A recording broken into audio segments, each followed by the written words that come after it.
Good afternoon. It's good to see many of you again from yesterday.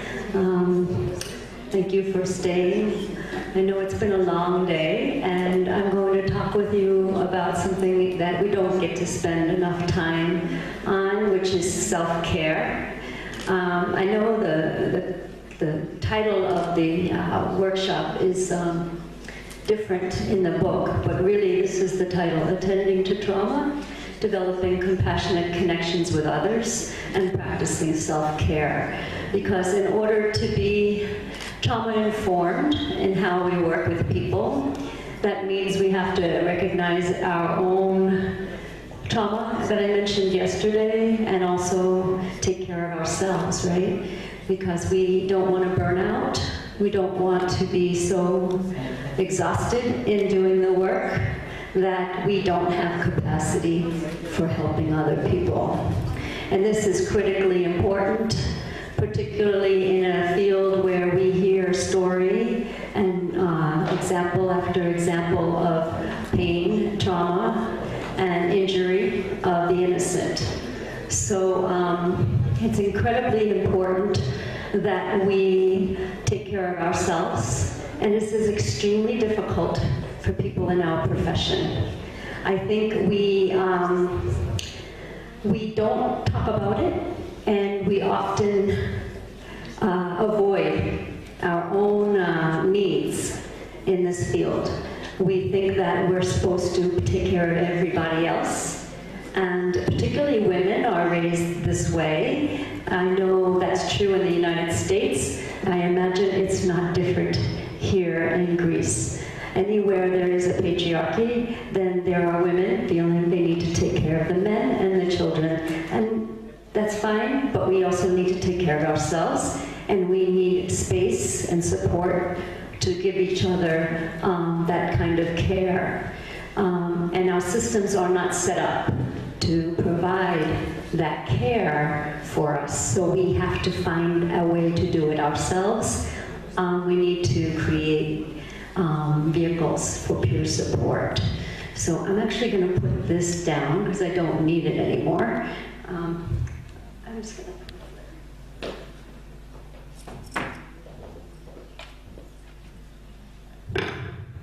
So, again, this is just a brief introduction. A lot of times when I'm asked to speak about this, we talk about it we practice for like hours. We get to exercise different ways, 3, 4, 5 hours, to really embody what does it mean to do self-care. So if I had more time with you, I would ask you, how do you define self-care? What are the ways that you take care of yourself? Do you know what I mean by self-care? Because there's personal self-care, there's professional self-care, there's spiritual self-care, there's your physical well-being, right? There's your psychological self-care. There's all these different aspects of self-care, just like there is for your client, the person you're trying to work with. You look at them holistically, and I ask you to think about yourself in the same manner. Try to really embrace your whole being, so that when you show up to support the person, the child, the family member, that you see their whole self as well. Because when we are not taking care of us, we can't show up as fully, right? We can't be present fully for others if we're already maxed out. If we're so full of everything we've been listening to for the last all day, right? Today, all day yesterday. I know we've had some lovely breaks, but you all work in difficult jobs, I think, right? So it's important to really build in support for each other. And sometimes it's informal, right? Sometimes it's a conversation over coffee, and that's great. But what about something a little more of a stretch? Maybe we give each other facials. Maybe we write ourselves messages of love letters to each other. So I'm gonna challenge you a little bit today to think about how you can be better to yourself, how you can really practice what you preach, Because, you know, when I first started doing work in rape crisis programs, I was a lot younger. It was 20 years ago. And I thought, I'm good. I don't really need all this self-care stuff. I'm busy. I have a daughter. I have to drive an hour each way to my job. Who has time for this? I'll listen to music on the way to work. I'll listen to music on the way home. And that's it. I'm good to go. Plus, I sing and I drum. And I figured, that's enough. I'm good. I didn't take into account some of the other ways that the working with children all day, doing prevention of sexual abuse, and seeing and hearing stories from the children, how that was impacting my body, how I was storing even my old memories from my childhood, stuffing it down, right? I would show movies to my students, and the lights would be out, and I'd be showing the movie, and I would be crying. But I'd make sure by the time the lights went on that no one could tell, right? Because I have to be professional, I have to be on for the child, the children, whoever the audience is, and you soldier on, you go ahead and you stuff those feelings, you stuff those feelings, you stuff those feelings. Eventually, what happens? You get sick. Sometimes you get mad, you get irritated with your job. You get to the point where you feel like, I can't do this another day, I need a sick day. When that starts to happen, you need to pay attention to what's going on. Take the sick day, by all means, take the day off, but do something for yourself that really feeds you. Make a plan, and that's what we're going to talk about today. A lot of us, things get in the way of our self-care, and we need to consider what those things are, because it's similar to what our clients tell us. Oh, I don't know how to talk to the daughter. I don't know how to approach this parent, like we just heard from Veronica. So it's like we need to support each other in getting what we need to even take care of ourselves. A lot of times we're great at taking care of everybody else, but we come in last, and that's not working. It won't let you keep doing this work for 20 years. So where do I point this? There we go, okay. So the ABCs of vicarious trauma really starts with awareness, right? We have to begin to notice when we are fatigued in our bodies, in our spirit. When are we feeling, like I said yesterday, if we can't hold that hope out for the person we're helping, then that's a big red flag for us. We need to acknowledge if we can't hold hope out for the person we're helping, then we need to tend to ourselves. We need to take a mini vacation, maybe we need to take a long vacation. We need to take a retreat, build in time in our schedules to reflect, to be contemplative. Some of us go to church, some of us don't. But whatever it means for us to set aside that quiet time to be with ourselves and to really breathe and be in our bodies. And that means slowing ourselves down. And let me tell you, we Americans, we suck at this. We like to be speed, speed, speed, speed, speed. Boom, boom, boom, especially in the New York area, right? Now the Southerners, they've got a slower pace. But up in the Northeast, where I'm from, normally I do not speak this slowly. Normally I speak twice as fast as this, at least. So it's good for me to practice slowing down with y'all. It's really helpful for me because I'm breathing, I'm present, I see you all, I'm not just... And I notice some of you speak pretty fast too. I notice some of you could give us a run for our money, as they say. You're just as quick. And that's great. It's very efficient.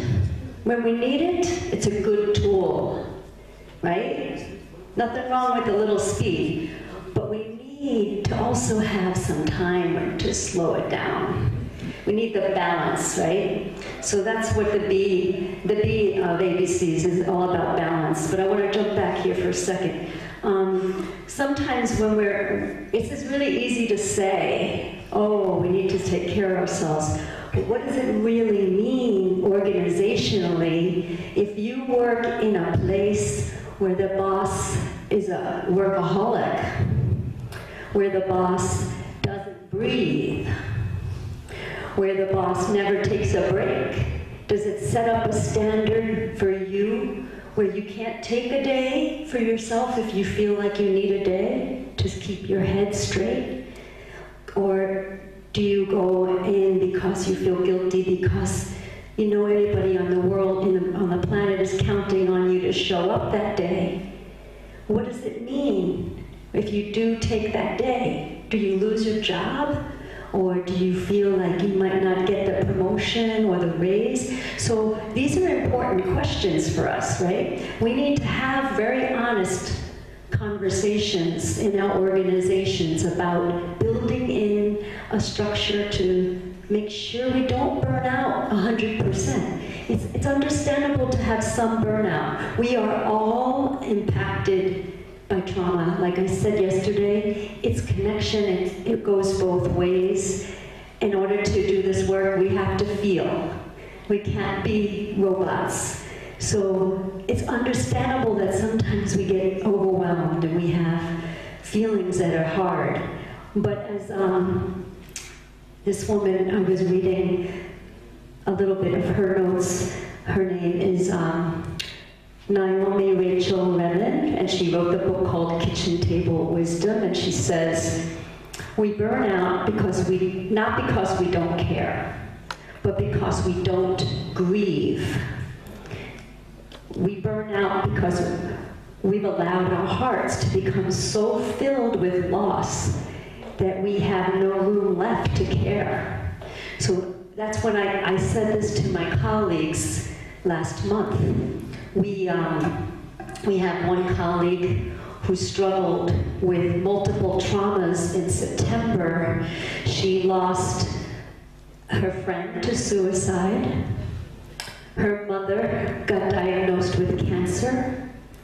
And then her cousin died of a heart attack. And it all happened in the month of September. And some of my colleagues were upset with her because she was supposed to be helping us with our conference. She was supposed to be the point person for a conference similar to this conference, but even bigger.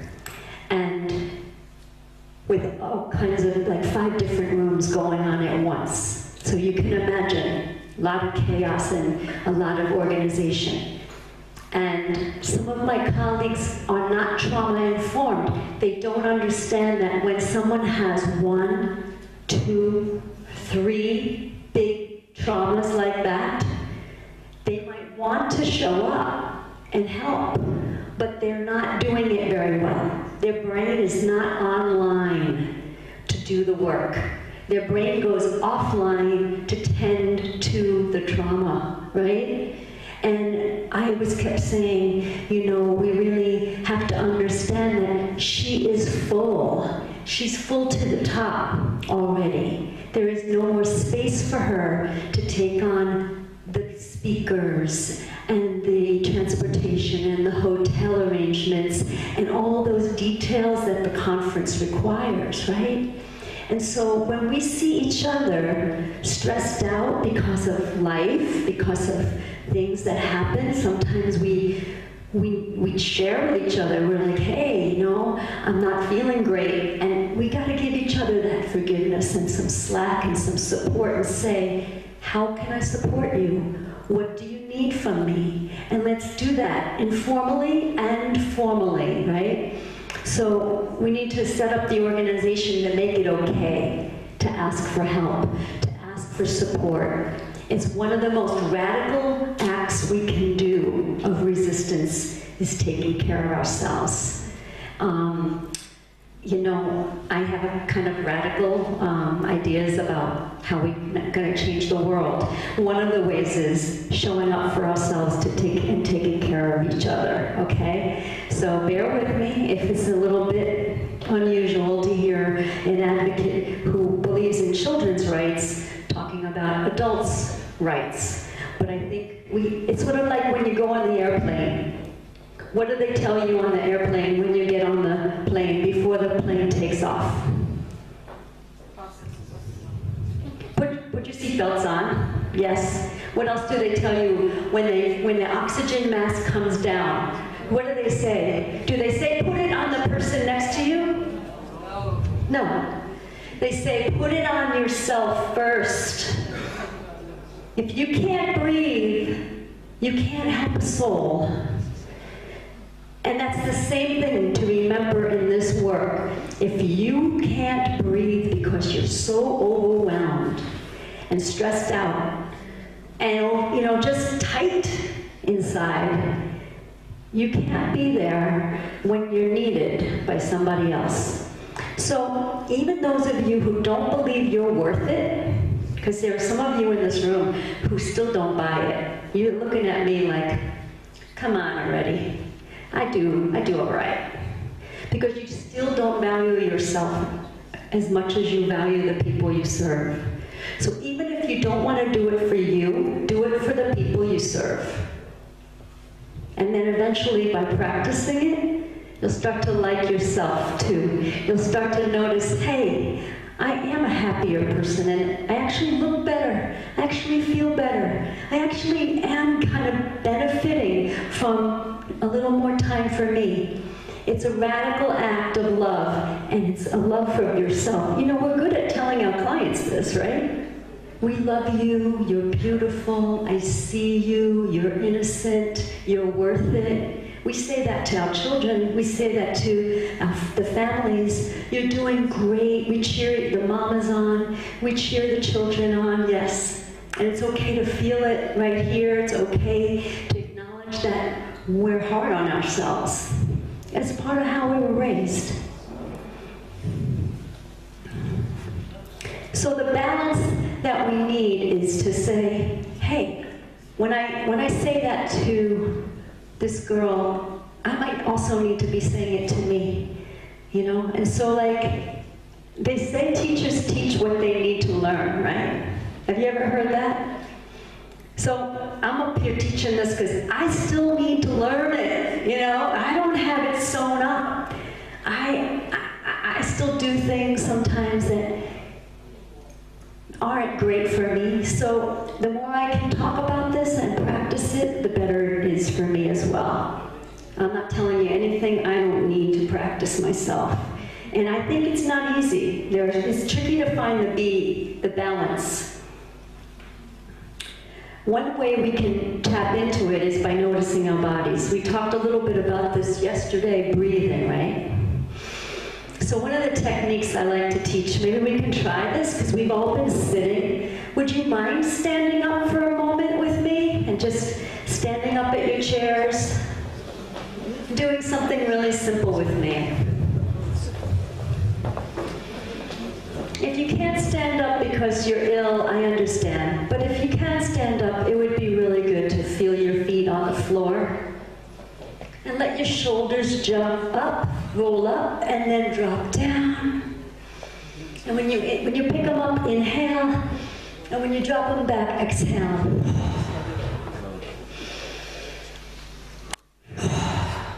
Yeah. Now this next time, we're going to take an inhale. And we're going to hold it for just like four breaths, 4 seconds.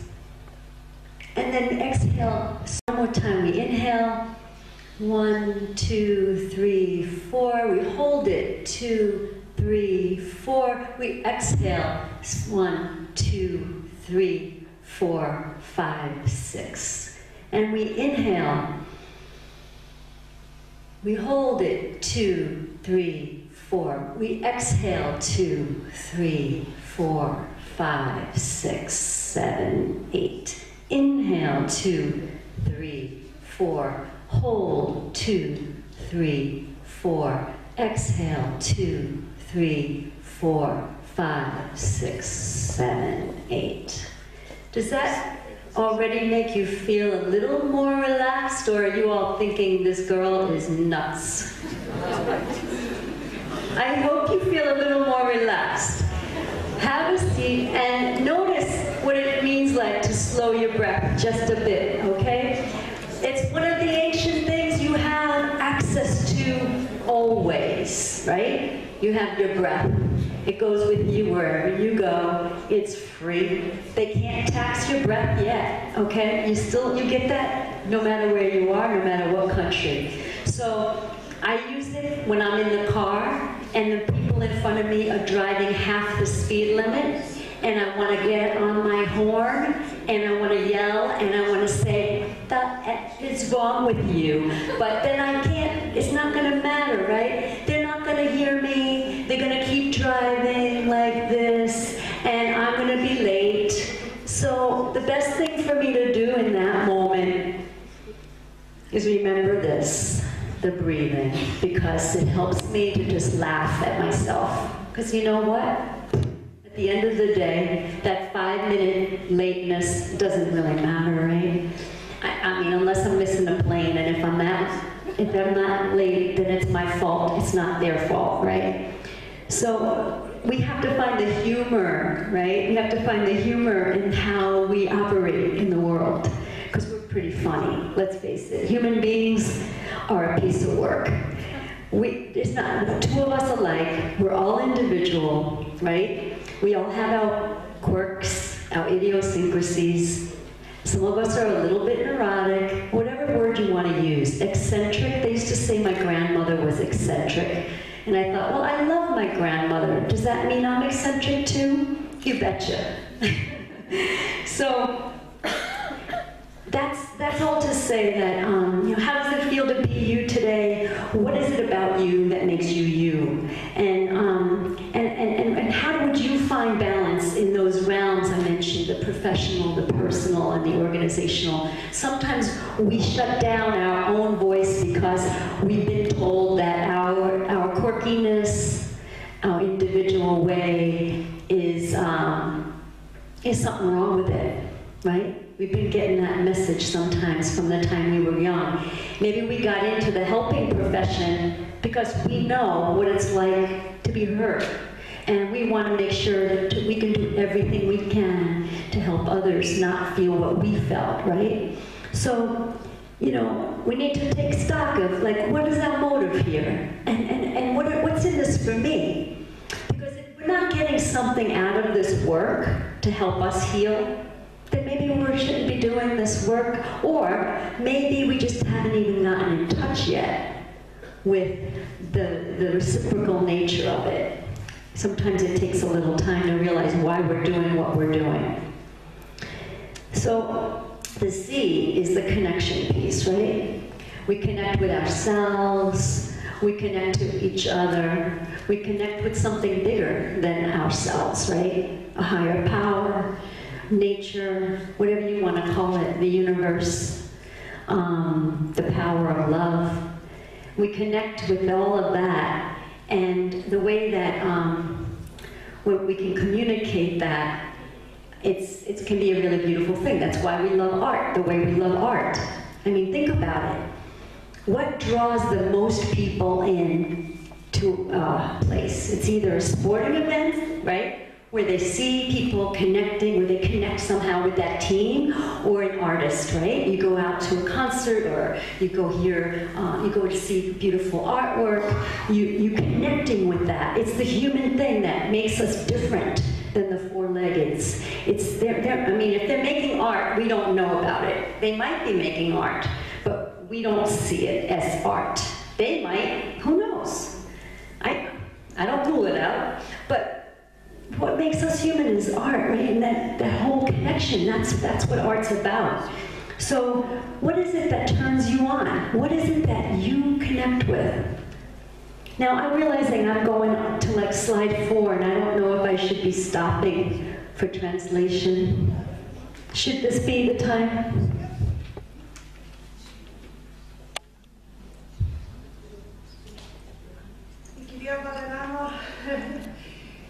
Ακούσαμε σήμερα πολλά δύσκολα πράγματα και σίγουρα όλοι μας εργαζόμαστε πάρα πολλές ώρες σε πολύ δύσκολα θέματα. Οπότε μας μιλάει για την αναγκαιότητα που υπάρχει από τη στιγμή που εμείς θα πρέπει να φροντίζουμε ανθρώπους που έχουν υποστεί τραύμα και να εφαρμόζουμε τεχνικές οι οποίες είναι βασισμένες στη θεωρία του τραύματος, θα πρέπει ακριβώς με τον ίδιο τρόπο να εφαρμόζουμε πρακτικές αυτοφροντίδας.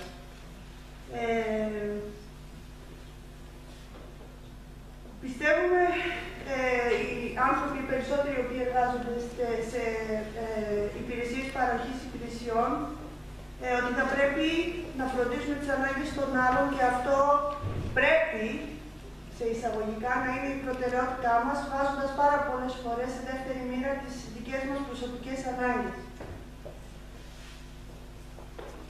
Οπότε θα πρέπει να σκεφτούμε στην καθημερινότητά μας τι κάνουμε εμείς, με ποιους τρόπους φροντίζουμε πραγματικά τον εαυτό μας. Επίσης θα πρέπει να σκεφτούμε ποια είναι τα πράγματα που μας εμποδίζουν στην κάλυψη των αναγκών μας. Πάρα πολλές φορές γινόμαστε η τελευταία μας προτεραιότητα και αυτό πολύ σύντομα θα έχει αρνητικές συνέπειες στον τρόπο που κάνουμε την πρακτική μας και εφαρμόζουμε, που κάνουμε τις παρεμβάσεις μας, και αυτό ο βασικός αποδέκτης της δικής μας αδυναμίας θα είναι πάλι ο εξυπηρετούμενος. Επομένως, αυτό που προτείνει η κυρία Ballerano είναι ότι αν δεν μπορούμε να έχουμε τον εαυτό μας σαν προτεραιότητα και την κάλυψη των αναγκών του, θα πρέπει, αν δεν το κάνουμε αυτό για μας, θα πρέπει τουλάχιστον να το κάνουμε για τους εξυπηρετούμενους μας, γιατί όπως λένε και στο αεροπλάνο, αν υπάρχει κάποιο κενό ή δεν υπάρχει οξυγόνο, όταν κατεβαίνει η μάσκα, προτείνουμε ότι πρώτα θα πρέπει να το βάλετε στον εαυτό σας και μετά στο άτομο που βρίσκεται δίπλα σας. Γιατί πρώτα πρέπει να είσαι εσύ καλά για να μπορείς να βοηθήσεις τον άλλον. Υπάρχει μια αλφαβήτα ABC για το δευτερογενές τραύμα, όπως ονομάζεται. Το A είναι για το awareness, που σημαίνει συνειδητοποίηση των ορίων και των αναγκών μας σε επαγγελματικό, σε οργανωσιακό και σε προσωπικό επίπεδο. Τα όρια όμως στο επαγγελματικό και στο προσωπικό επίπεδο είναι κάτι που λίγο πολύ όλοι μας γνωρίζουμε. Απλά σε σχέση με τις οργανώσεις υπάρχει το θέμα ότι πια η ηγεσία μιας οργάνωσης θα πρέπει να λαμβάνει πάρα πολύ σοβαρά υπόψη το πώς οι άνθρωποι που εργάζονται δεν θα υποστούν επαγγελματική εξουθένωση ή θα πρέπει να αναγνωρίζονται τα σημάδια ότι μπορεί κάτι τέτοιο να συμβεί, ώστε να προλαμβάνονται σοβαρές περιπτώσεις που μπορεί να αποδιοργανώσουν τελείως τον επαγγελματία. Το B είναι για balance, είναι η ισορροπία, που σημαίνει ότι θα πρέπει να δούμε για μας ποια θα πρέπει να είναι η ισορροπία στην εργασία μας, στην ελεύθερη ώρα μας, αν έχουμε αρκετό χρόνο και ξεκούραση. Ποια είναι επίσης τα σημάδια που μας δίνει το σώμα μας. Μπορεί να έχουμε πολλές φορές πόνους ή πόνους στην πλάτη ή στη μέση. Και ίσως θα μπορούσαμε να σκεφτούμε πώς θα αισθανόταν κάποιος άλλος αν βρισκόταν ήδη στο σώμα μας. Επίσης μας μίλησε για το πιο... αναφέρθηκε σε μία έκφραση που έδωσε μία κυρία, cannot remember the kitchen's wisdom. Oh, yes. Who's the author of that? The author of that is Naomi Rachel Remen. Okay. R-E-M-E-N. Okay. Οπότε η κυρία Rachel Remen αναφέρθηκε για ποιο λόγο οι επαγγελματίες παθαίνουν ή μπορεί να βρεθούμε σε διαδικασία επαγγελματικής εξουθένωσης, και αυτό που λέει είναι ότι ο λόγος που το παθαίνουμε είναι γιατί δεν θρηνούμε τις απώλειες που μπορεί να συμβαίνουν σε εμάς είτε σε επαγγελματικό είτε σε προσωπικό επίπεδο, είτε από μια δυσκολία ή από μία ματέωση που μπορεί να μας συμβεί σε κάποιο περιστατικό μας. Δεν έχουμε χρόνο να το στριμνήσουμε και όλα αυτά λειτουργούν συγκεντρωτικά, ώστε πια δεν έχουμε την ψυχική δύναμη να διαχειριστούμε όλες τις καταστάσεις, και τις επαγγελματικές και τις προσωπικές. Και το C είναι για connection, είναι για σύνδεση, και η βασική έννοια στην σύνδεση είναι η επικοινωνία. Και θα πρέπει να αναλογιστούμε την ποιότητα της επικοινωνίας που διατηρούμε με τους άλλους, γιατί θεωρείται ότι η επικοινωνία είναι το μέσο με το οποίο μπορούμε να εκφράσουμε οτιδήποτε μας πονάει και μας πληγώνει. Thank you.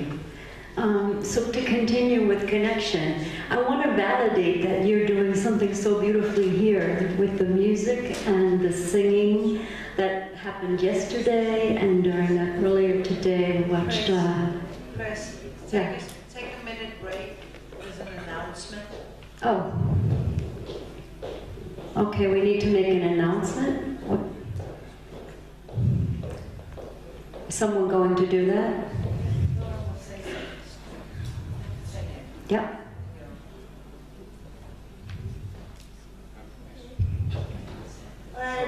Δυστυχώς ο κύριος Νικολαίδης θα πρέπει να φύγει.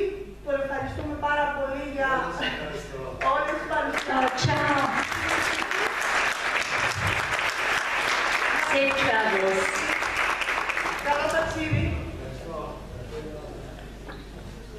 Okay.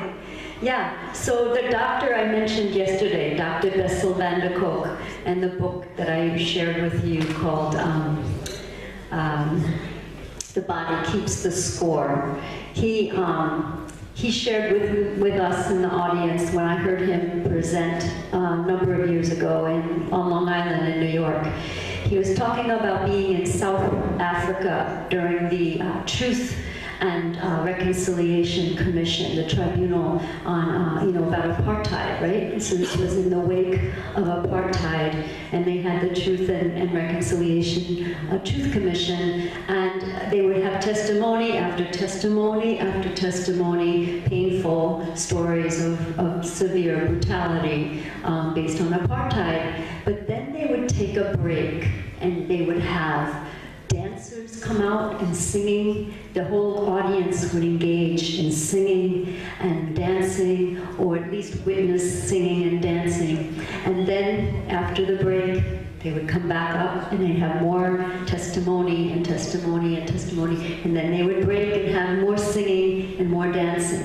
This is an important thing for us to keep on, make sure we hold on to this practice that you already have. Notice you have these beautiful foods for your break. You have a beautiful community, everybody out there buzzing and talking. I was so happy to see that you really fully connect on your break. You know, you really take that time to feed each other. And yesterday with the chorus, the children and the adults singing together, it was beautiful. I don't understand Greek, but it still was beautiful for me. The music, the singing, that is key. We need to make sure we don't lose that. Don't become American about that. Don't copy us. We really don't do that well. We're getting there now because we've been watching all of you, and we learn from other cultures, and some of us insist that we don't stay in the head so much. Because up here, we overvalue this brain, and we spend too much time, and we need to also dance and sing and just be humans together and share and joyful. So make sure you hold on to that grassroots, kitchen table wisdom, whatever you want to call it. Hold on to those ancient practices of singing, dancing, drumming, laughing, storytelling. All of that good human sharing is going to get us through these crises we're in. And working in trauma is a constant crisis, right? Every day you hear another story that breaks your heart. So we need to remember to take that moment or that hour, whatever it is we need. And a lot of times we forget, especially if we follow a medical model that, I mean, those poor doctors, we know in the United States, in order to make it through medical school, you have to sacrifice yourself for a good number of years. You hardly get to eat any good food. You hardly get to sleep.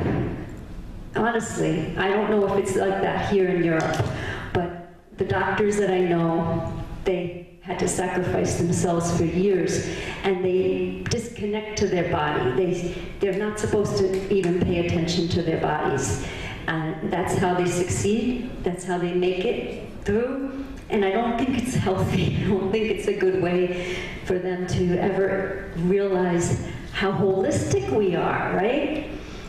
But I don't want to get on my rant about doctors. I already did that yesterday, and we made some people laugh about it at dinner, some psychiatrists and other folks that I sat with who we joked around, because I'm not against all doctors. I just think that the system is very brutal to them, and that in kind, they're not always very helpful when they feel pressure to just work for 5 minutes with a patient and diagnose them and send them on their way. And that's how it is in the United States. So, with the connection that I was talking about before we did the translation, it really offsets the isolation. Now that's true for our survivors, the clients we work with, right? It's also true for us. This work can sometimes make us feel very isolated. In some of our agencies or organizations, we may be the only person that deals with trauma. I know in rural areas of New York, that's true, where there's only one person in the agency that deals with this. So they're isolated by form, by the way they're set up. But even as individuals, sometimes we find it's more comforting to be alone. We don't necessarily, we don't really want to share with other people. You know, we're introverted. It might be our nature to be that way. And it's important to distinguish whether it's solitude that just we get our well filled up from solitude, we feel good, or whether it's self-defeating isolation. And that can be dangerous because our well goes dry if we're so isolated from resources and support that we burn out and nobody even notices until it's too late. So keep an eye out for each other, check in with each other, and ask yourself questions about this. What really feeds you? Maybe it's different than what feeds me. I set down the clicker, so here it is.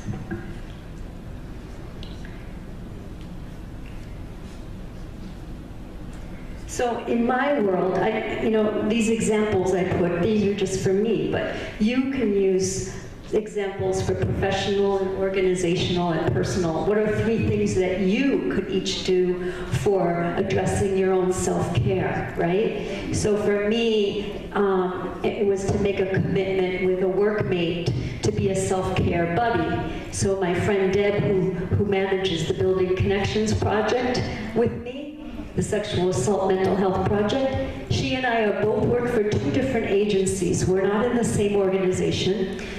We're across the town from each other, but we collaborate on the Building Connections project. And we also wear multiple hats for our organization. So she does family engagement, she does suicide prevention, she does trainings on wellness recovery action plan. I work with our library and our rape crisis programs, and I do work with supervising our 2 other staff people. So we're very, very busy all the time. But we committed in January of this year to being self-care buddies. And what that meant was we really check in every week and make sure we're not overdoing it, overworking. Remember, we take a 5-minute or a half an hour break on the phone and talk about what's going on, and then we make a date. I have to be honest about it. I wish we could do it every week, but we do it once a month. We get together, we have a good lunch, and we talk about our project. But we do it over good food. And then another thing I had to do for my body is just incorporate some stretches, right? So we can all, whoa, I touched the mic, so sorry. That's a horrible sound. So. I promised myself I wouldn't do that because I saw everybody else do it, but I forgot. So I guess I'm just as human as everybody else in this room. Has a habit of like wanting to control the mic. But yeah, so you know, you can do these things at your desk or in your chair or in your school or wherever you are to just counteract the sitting, because you know we've been sitting so much. So just stretching, whatever makes yourself comfortable. I need to do this a lot. And the more I do it, the less I have carpal tunnel. I used to get carpal tunnel, and I learned about some of these great stretches. You can learn them online. I recommend that you think about your body, because it's the only vehicle you get in this life, and you want to take care of it, right? So anything we can do while we're working to keep it happy, to keep it flexible. I mean, it's tricky to run while we're at work, but I know some people in the States, they like to sit on these balls now. They don't sit in a chair. They sit on a big yoga ball. I'm not there. I don't find that comfortable. I need some back support. But some people are using stand-up desks. They don't sit at all. They just stand like this all day. Type, type, type. And phone. Whatever it works, whatever works for your body. Think about what feeds your body, because in New York, in the States, they say sitting is the new smoking. It's the thing that's gonna cause us heart problems because we sit so damn much there. We don't move around enough. And I don't know if that's true here. I don't think I see as much obesity in Greece as I see in the New York area. It's dreadful how unhealthy many of us find ourselves, but there's ways we can take care of it. So these are 3 of my things. And then in organizational, that's the more challenging piece, because we don't have as much control individually over our organizations, right? We have something to say about our personal care, but in our organizations, sometimes they're big. So we need to advocate for each other. We need to think about, when we're going to bring a board of directors, you know, we're going to nominate somebody to the board, is it somebody who's going to really care about us as individuals also, or just drive the mission of the organization? When we hire staff, is this somebody who's going to be on our team and we can collaborate with, or is it just a good expert who can do their job? So we need to really think holistically when we think about our organizations. We want to build a team that's going to be in it for the long haul, because we all have very important missions, right? So these are some of the things that we talk about now in my agency. We never used to spend any time talking about this. I'm really grateful we have an executive director who values us as people, who values us as staff, and who understands that we need to take care of ourselves. Even though she's a workaholic and works 7 days a week, she knows she can't expect that from all of us. And she lets us know. She says, you are not required to work on Saturdays and Sundays ever. That's optional for you if you choose to do it. So that's important. We need to have that respect in the workplace, and we can demand it. And then for myself, you know, I just put on here 3 of my personal goals, was to write every day, to drink water every morning, and I think hydration, like you have beautiful water here, it's important to maintain that for your health. And just for me, I'm a guitar player, but I don't practice as much as I should, but when I do, it makes me happy. So those were just my 3 examples. Clearly, you would have different ones, unless you also play guitar and need to drink water like I do. Some people need reminders. I'm one of those people, I need reminders. One thing that we did in, Deb and I did this workshop together, and I would ask you to consider this. Writing a letter to yourself at the end of the day today, and putting in there some of your goals, what's some of the things that you learned from this presentation, or even from this day, about that you want to move forward with. You want to build it into your life. Maybe you want to develop a relationship with a professional that you've been wanting to collaborate with. Maybe you want to set up a self-care buddy with somebody else in your organization or from a partnering organization. Or maybe you just want to sleep more hours in a night because you haven't made that commitment to yourself to give the time for sleep. Whatever it is, like put it in a letter, write it down, and then give it to someone else to mail to you in like a week. So, because in a week you'll forget about this workshop, right? I mean, you might remember some of what I share, but you might not really be thinking about it because life goes on and gets busy, and you might not think about it again. So if you do it tonight, you write it down, tomorrow you hand it to a buddy, you give them a stamp, you put your address on it, you say, mail this on November 7th. And then on November 7th, they mail it. You get it when? The 10th, the 9th? It reminds you, yeah, I'm supposed to do this. I forgot about it. I'm not breathing very, very carefully. I'm not slowing myself down. And it's just like, it's a good reminder for yourself. Write in your journal if that works for you. Do something for yourself to honor how important you are. And think about your plan. Think about your self-care plan. Is it just feeding your head, your mentality, your psychology, or is it also taking care of your body, your spirit? Is it taking care of your dreams, your emotional well-being? Think about like when you're assessing what goals you might have for yourself, how many parts of yourself are you attending to? So I'm going to stop here for translation because I think I said a lot.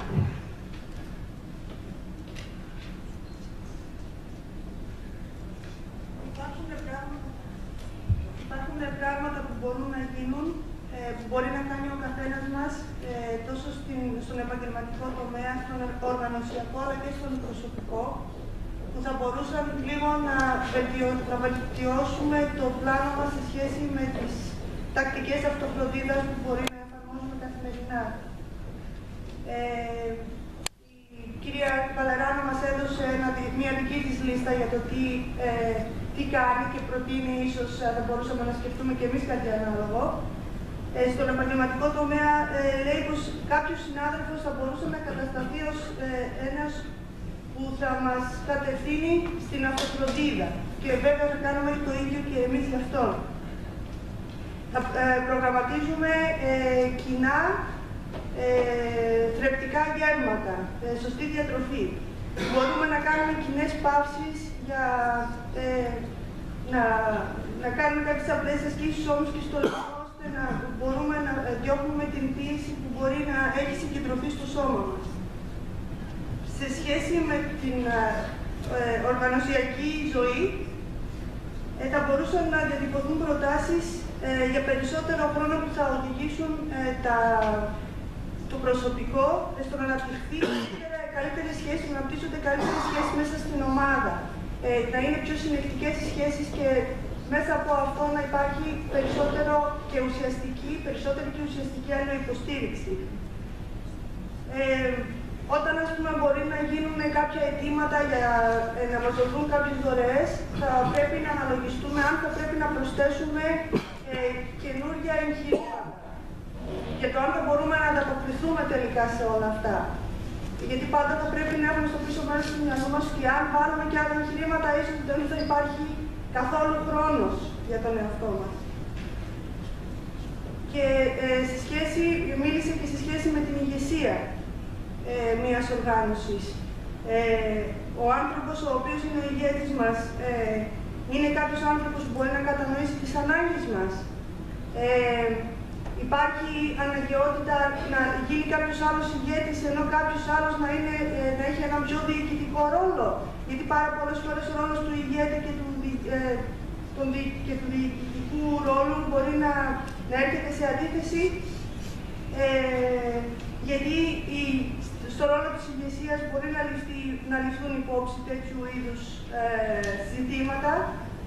Και αυτό που είναι πάρα πολύ σημαντικό και αυτό που αναφέρεται τώρα τελευταία σε επιστημονικά άρθρα είναι ότι ο πραγματικός ηγέτης μιας υπηρεσίας πάντα λαμβάνει υπόψη του αυτά τα ζητήματα ώστε να μην χρειαστεί να υπάρξει εργασιακή εξουδέλωση. Και σε σχέση με την προσωπική μας ζωή, προτείνει να γράψουμε σήμερα το βράδυ ένα γράμμα στον εαυτό μας, ίσως και μέσα από όλα αυτά που ακούσαμε σήμερα, να το δώσουμε σε κάποιον να το ταχυδρομήσει πάλι στον εαυτό μας και μέσα σε αυτό το γράμμα θα πρέπει να αναφέρεται ένα πρόγραμμα ή θα πρέπει να καταγραφούν κάποιοι στόχοι σε σχέση με τις ενέργειες που θέλουμε να κάνουμε για την αυτοφροντίδα μας. Ο λόγος που θέλει να το δώσουμε σε κάποιον άλλο να το ταχυδρομήσει είναι ότι το γράμμα αυτό θα έρθει μετά από λίγες μέρες. Και ο λόγος που πρέπει να γίνει αυτό είναι ότι αφού φύγουμε από αυτό το συνέδριο, πολύ γρήγορα, ακόμα και αύριο, θα επανέλθουμε όλοι στους ίδιους ρυθμούς και όλα αυτά που είπαμε απλά θα έχουν ξεχαστεί. Επομένως, όταν ξανάρθει το γράμμα, θα έχουμε την ευκαιρία να θυμηθούμε και πάλι τις στόχους που είχαμε βάλει. Thank you. So we're almost out of time, but I just wanted to mention a few more things. One of my favorite authors, I just found out about her last year, is Brené Brown. Anybody here know who she is? Brené Brown. B-R-E-N-E is her first name with accent on the second E. Her last name is Brown, B-R-O-W-N, and she wrote a book called The Gifts of Imperfection, and her last book, I think, was called Daring Greatly, and she talks a lot about vulnerability and how, you know, a lot of us, we think being vulnerable is the most scary thing in the world, like getting up here and talking in front of a group of people, and they don't know me and I don't know them, and that actually can be very empowering, and it actually, you know, we think of that as, I don't know, you all think of it as courageous, right? But the person doing it feels vulnerable. So it's like, it's a paradox. When we show up and we're vulnerable, people see us as courageous. So let's be vulnerable together. Let's show up together, right? Let's not be afraid to be fully who we are, because that's the only way we're going to make a difference. Her book is very much more eloquent than my words just were, so I really recommend you look her up. And she has a TED Talk. If you watch TED Talks, she's really brilliant with the TED Talk. And I wanted to mention this when I was talking about evaluating our self-care plan, right? Or even when we're talking about it with our clients, like we help them with their plans, right? Their wellness plans. We want to make sure that we foster something in them that's going to stick, right? We want to make sure when we're doing something for ourselves that it's going to last. It's not just one night I do yoga and then I never do yoga again. One night I go for a bike ride and then the bike sits in the shed and I never touch it, right? We want to make sure we do something that sustains us for the long haul, right? So that might mean experimenting a little bit and trying different things. I was talking with someone earlier about her writing. She loves to write poetry and stories, and she's talking about weaving them together, making a longer book, putting it together. I want to write about my grandmother. I want to write about my immigrant grandmother from Sicily and what her journey was to the United States, how hard it was for her raising 3 girls in the Depression. It's not going to happen if I don't put it in my planner. I need to put time in my planner to write, and I am just as bad at doing this as anybody else. Like, I need to prioritize the me time, the writing for pleasure, because one of the things that I also enjoyed this quote from the same person I shared with you before. It's not Naomi Rachel Remen. She said, "It's not joy that makes us grateful. It is gratitude that makes us joyful." Right? So I am grateful for my grandmother. I'm grateful that she came to the United States and raised my mother and my aunts so that my mother could go ahead and birth me, right? When my mother had me. And I'm grateful for that lineage. And I'm grateful for the gifts that I got, even though some of them were hard gifts. They weren't all easy. Some of those gifts had some challenges attached to them. I love my grandmother. The memory of my grandmother is sacred to me. And when I was a child, I didn't see that so clearly. She was a tough little woman, and she was hard. She didn't express her joy so much until later on, when she softened up as an elder. That's a lot of times what we do. When we're kids, we're tough, and we're stern, and we're so darn, serious about everything. And then sometimes as we get older, we soften up. And that's what happened with her, and I really, I love the memory of her, and I miss them. So it's like that kind of connection, that kind of reminder that I'm grateful. And that's what brings me joy, is something to hold on to. And I hope you take that with you today. And I also want to ask you, what works for you? For me, what are you already doing that works for you? I don't want to discount that. I'm sure lots of you are doing great self-care things, maybe better than any of us here, teaching about it. And I can learn from you, and I'd be interested to hear what some of those things are. Maybe if you put it in your evaluation, Theodora will share that with me, so I can learn. For me, I have to sing, I have to do yoga, I drum, I like to go outside and run, or take hikes and walk, and be near water. That's all really important for my spirit, and that's what I mainly do for my weekly or daily self-care. For my friend Deb, she's a big swimmer. She gets up and swims 6 o'clock every morning, and that keeps her arthritis away, it keeps her back strong. She goes to a warm pool in building. It's chlorinated. I don't like doing that, but for her it works. And she's a funny person, so she uses humor a lot. My friend Eric, he's a massage therapist, and he works in my office with me. And one of the things he likes to do is draw, and he shuts his phone off on the weekends so he can just get out and hike in the mountains. So what is it that you do? And what will you try next, maybe that you haven't already tried? There's links here for you to find more trauma-informed resources that might be helpful for your organization or for your own well-being. And the link for the ACE study that I mentioned yesterday is also here on this handout. So if you missed yesterday, I did include the ACE study links, which I talked about yesterday, and that's where you assess your own trauma. You take a stock of your own experience, and it gives you some insight as to why you might be doing the work you do, and why you may be doing it in the way that you do it. So I hope this has been helpful. There's more information through our new U.S. Office for Victims of Crime. They have a new Vicarious Trauma Toolkit, so I have these links here for you to explore that. If you would like to go deeper with this kind of topic, I really recommend it. It's something that is imperative. If we're going to be trauma-informed in how we work with people, I can't overemphasize how key it is for us to take care of ourselves. And if you want to reach me, this is my contact information, and I'm always happy to exchange an email or a visit or a phone call. So I'll back it up to get those links, because there's a lot there, and I know some of you were trying to write it.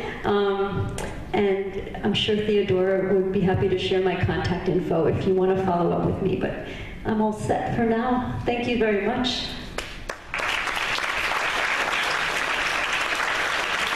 Thank you for all that you do on behalf of children and families.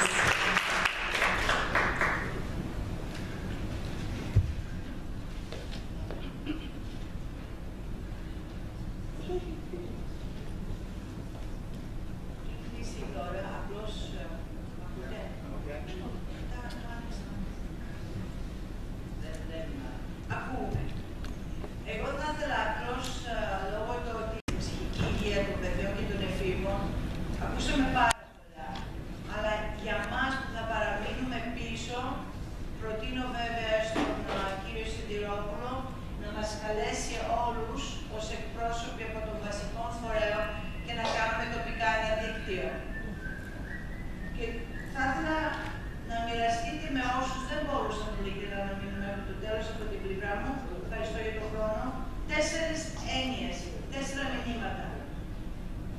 δικτύωση και επιστημονική προσέγγιση.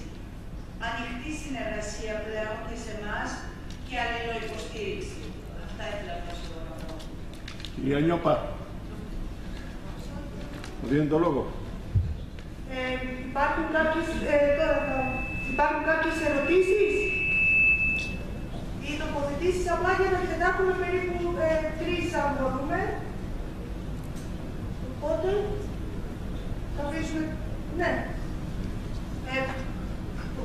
Προς την κυρία Βερόνικα. Πώς ονομάζεστε? Ο Γιώργος Οτόπης είμαι, officier.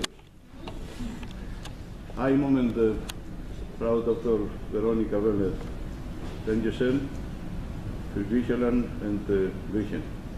Ich bin Dr. George Topis, Dr. Physician and Neurologist und ist die Universität das Aristotel Thessaloniki, ΑΧΕΠΑ, ist Griechenland. Να το κάνω στα ελληνικά, με τα λίγα γερμανικά μου. Επειδή ο νόμος, θα σηκωθώ, έχω καλή φωνή. Επειδή ο νόμος στη Γερμανία είναι πιο ελαστικός σε σχέση με εμάς, μήπως εκεί υπάρχει καλύτερη εκπαίδευση σε αυτόν τον παρεκτραπέντα στην κακοποίηση των ανηλίκων σε σχέση με εμάς, που ελείπει και η παιδεία και η εκπαίδευση. Μήπως δηλαδή το team του γερμανικού κράτους, του γερμανικού δημοσίου, επειδή έζησα εγώ στο Μόναχο και στον Τάλτσα, εκεί υπάρχει μια εκπαίδευση, μια αλληλουχία.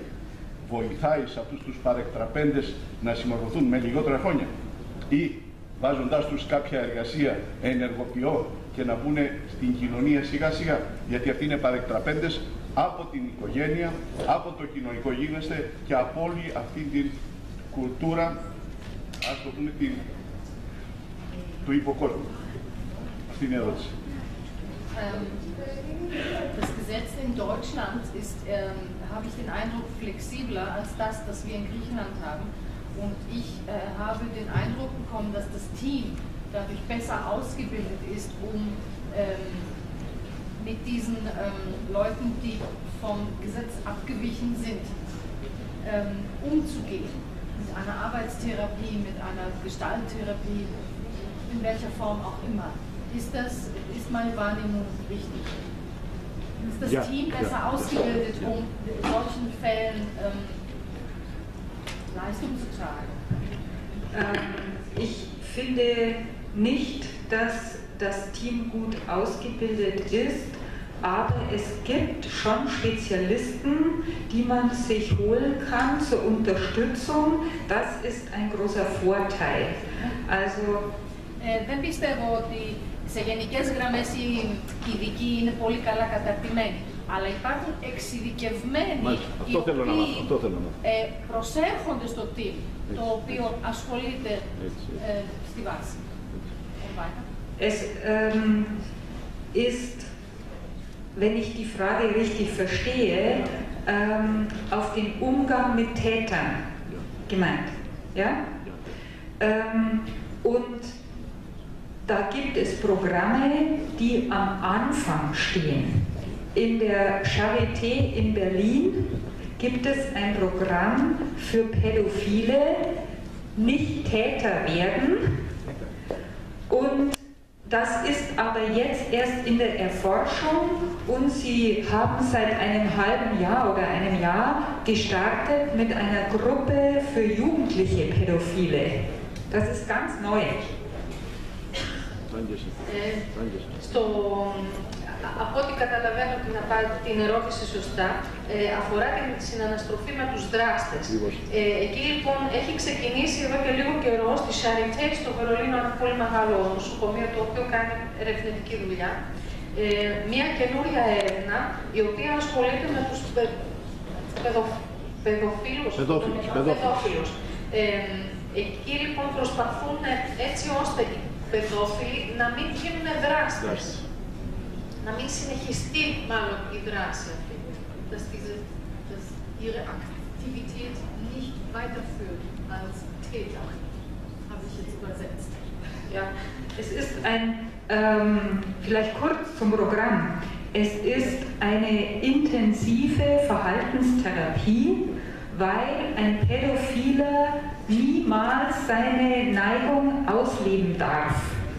und dann muss er dauerhaft in Behandlung bleiben und es gibt auch Medikamente, die man diesen Menschen geben kann, damit sie, es ist eigentlich auch sehr traurig, weil man nie seine Sexualität leben kann, aber das geht nicht, weil man damit anderen schadet. Und es ist eine Form der Gruppentherapie auch. Überhaupt, Therapie bei Tätern ist sehr hilfreich, wenn sie eine Gruppentherapie ist. Forschung zeigt, alles andere hilft nicht, weil Täter kennen sich selber mit ihren Strategien sehr, sehr gut. Und das wissen wir alles nicht. Und sie kontrollieren sich gegenseitig. Das ist eine wirkungsvolle Methode. Υπάρχει λοιπόν αυτή η ομαδική θεραπεία, γιατί οι δράστες γνωρίζουν πολύ καλά μεταξύ τους με ποιον τρόπο, ποιους μηχανισμούς ενεργοποιούν και ποιους μπορούν να σταματήσουν. Και η πιο δραστική μέθοδος είναι η μέθοδος της ομαδικής θεραπείας. Γι' αυτό και στη Charité έχει ξεκινήσει αυτό το πείραμα, όπου επίσης υπάρχουν και φάρμακα τα οποία μπορούν να δοθούν σε αυτούς τους ανθρώπους, γιατί όπως είπαμε στον σεξουαλικό προσδιορισμό, τη sexuelle definition, όπως είπαμε στο σεξουαλικό προσδιορισμό, αυτοί οι άνθρωποι απαγορεύονται ουσιαστικά να εκτελέσουν τη βασική τους ανάγκη που είναι να βρεθούν με τα παιδιά. Η φαρμακοθεραπεία θα βοηθήσει, παράλληλα με την φαρμακοθεραπεία βοηθάει πάρα πολύ και παράλληλα όμως και η ομαδική θεραπεία. Είναι ασθενείς, έτσι, λογικά. Ναι. Είναι ψυχικά ασθενείς. Weil sie krank sind. Das ist eine krankhafte... Es ist das ist eine Diskussion. Ja. Es ist eine Diskussion, ob es krank ist oder ob es eine ähnliche sexuelle Orientierung ist wie Heterosexualität und Homosexualität, aber sie darf nie gelebt werden. Und ob es eine Krankheit ist oder ob es eine sexuelle Ausrichtung ist, das wird diskutiert. Αυτή τη στιγμή υπάρχει λοιπόν, έχει ξεκινήσει μια πολύ μεγάλη συζήτηση αν η παιδοφιλία είναι τελικά ένας σεξουαλικός προσδιορισμός με τον οποίο προσδιορίζεται ο άνθρωπος, όπως λέμε, είναι ετερόφιλος ή ομοφιλόφιλος. Αυτή τη στιγμή προσπαθεί και η έρευνα να ταυτοποιήσει αν μήπως είναι ένας άλλος σεξουαλικός προσδιορισμός, ο οποίος δεν μπορεί να αλλάξει. Να μην το μπερδέψουμε όμως. Άλλο η ομοφιλία και η ετεροφιλία και άλλο η κακοποίηση. Εκεί έχουμε αρρώστια. Έτσι. Συγγνώμη λίγο. Συγγνώμη. Υπάρχει άλλη ερώτηση από το κοινό. Τάγκεσεν, το Βερόνικα. Θα ήθελα πάρα πολύ να ευχαριστήσω τους ομιλητές.